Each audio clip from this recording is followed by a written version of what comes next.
Здравейте! Днес ще ви покажа как да си направите много готино на металце за кукла.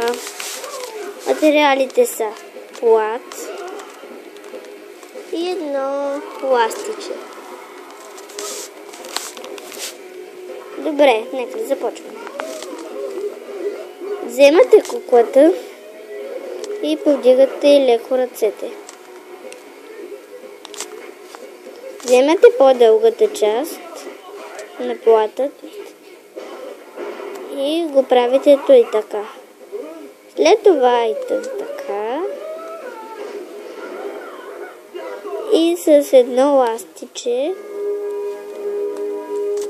го захващате от краката, после ето тук нагоре и тук някъде. След това повдигате лекичко, да и се виждат ръцете. Ето и така.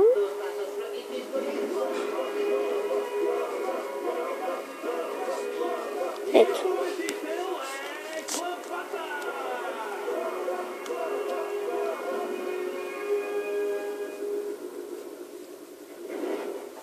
Ето и така се получи.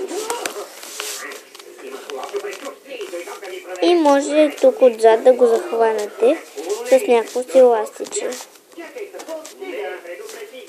Надявам се да ви е харесал този клип. Харесвайте, коментирайте и се абонирайте за мен. Чао, чао! Ще се видим скоро!